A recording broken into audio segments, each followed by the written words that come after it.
Well, hello, boys and girls. Hi, boys and girls. This is Sister Lisa. And I'm Sandy. Today we're going to read a book that Melissa wrote. Melissa Peter is my daughter. It's a good book, too. The boys and girls at the library yesterday loved it. Yes, they did. I'm going to read this to you. And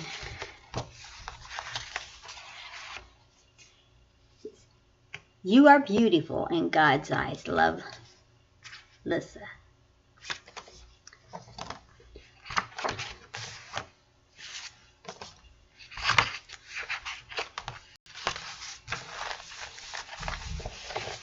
Can I help you read? You sure can, Sandy. God's Flower Garden. God's Flower Garden. 2026 by Melissa Peter. All rights reserved. No part of this book may be reproduced or distributed in any form without permission from the author, except for brief quotations and reviews. Written by Melissa Peter. Illustrations created using AI tools. Published by Melissa Peter. Printed in the United States of America. Yeah, that's America. And then she's got a dedication to her nieces, Gracelyn, Raylyn, Emily, and Keely. And to me, Sandy. And to every girl discovering her place in God's garden. Every flower blooms in its own time, in its own way, and each one is part of something beautiful. You are His masterpiece, created with purpose, beauty, and grace. With all my love, Auntie Lissa. What's that big word? Jacqueline. Jacqueline. As Jacqueline was washing dishes in the kitchen, she heard a quiet whimper. Turning in the corner, she saw her 7-year-old daughter, Kelly, sitting in front of the mirror, her hands pressed against her cheeks as tears slipped down. "Oh, sweetie, what is it?" Jacqueline asked, hurrying to her side. Kelly's voice was barely above a whisper.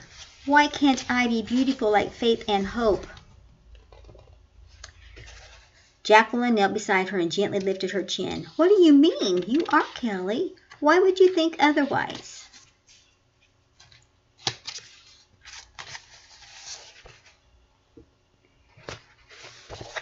Kelly looked down. "They're just pretty and I'm not." Jacqueline studied her daughter for a moment, then smiled gently. "Come with me," she said, taking her hand. "I want to show you something." They stepped outside into the garden, where the morning light stretched across the rows of flowers in every color. Kelly sniffed as she looked around. "It's pretty." Jacqueline smiled softly. "Take a walk with me."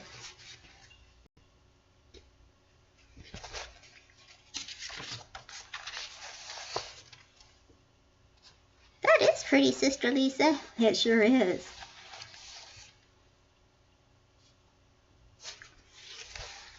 Jacqueline stopped and pointed to a bright orange flower. "Look at this one," she said softly. "It's called a tiger lily. Can you tell me what you see?" "Spots," Kelly said. Jacqueline nodded. "Yes, little kisses from the sun, just like you." She gently touched one of the petals. "Each one has its own pattern. No two are alike." Jacqueline squeezed her hand, and that's what makes him so beautiful. Kelly looked out over the garden, her tears beginning to dry.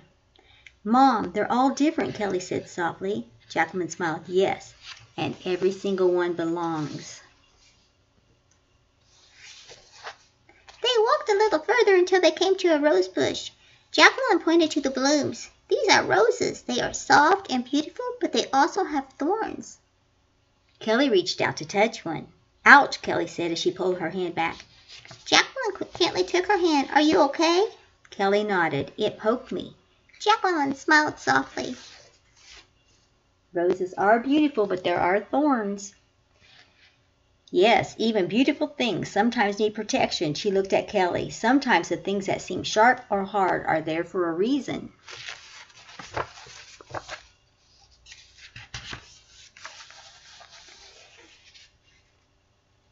Kelly looked back at the rose. "But they still are pretty."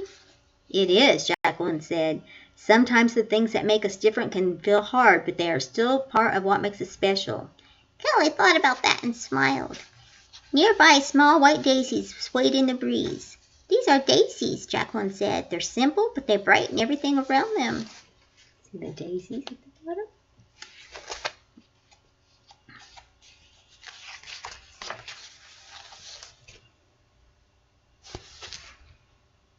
Kelly smiled a little. They're happy. Yes, Jacqueline said, smiling. They remind us that you don't have to be big or bold to be beautiful. Kelly looked down at them, her shoulders relaxing.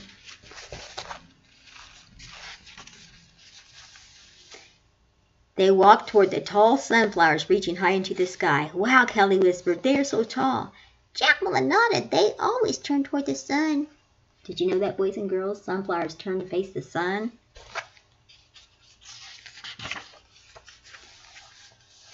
Even when the sun moves, Kelly asked.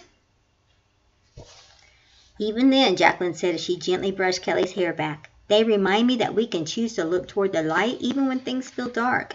Kelly took a deep breath. As they walked, Kelly noticed something tangled near the flowers. Mama, what are those? Jacqueline knelt down beside him. Those are weeds. They don't belong. Jacqueline brushed her fingers along the soil. They try to take over. If we don't pull them out, they can keep the flowers we do want from growing. Kelly looked thoughtful.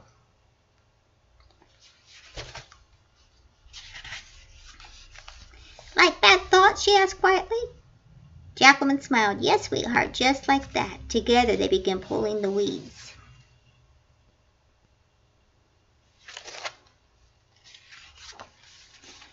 When they were finished, the garden looked brighter. Kelly stood quietly, taking it all in. That's when she noticed something nearby, a white dove resting peacefully.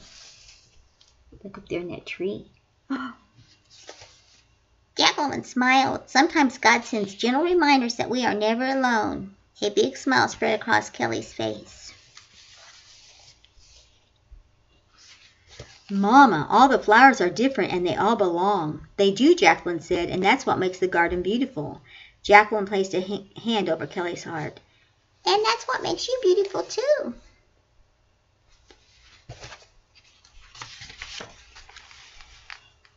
Kelly looked down, her voice small but hopeful.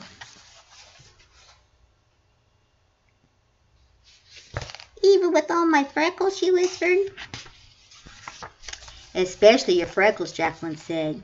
Kelly wrapped her arms around her. I think I like being me. Jacqueline held her close. I do too.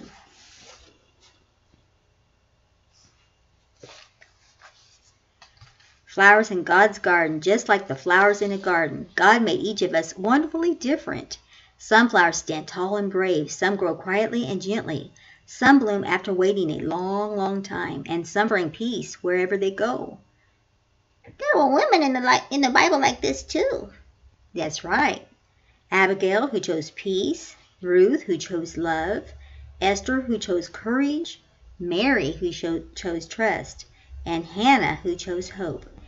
And in this great, beautiful garden, there is a place just for you. And me. That's right. The end. Place for all of us in God's garden. And that was by Melissa Peter. I liked it, Sister Lisa. Thank you for letting us read that to the boys and girls. Well, you're welcome.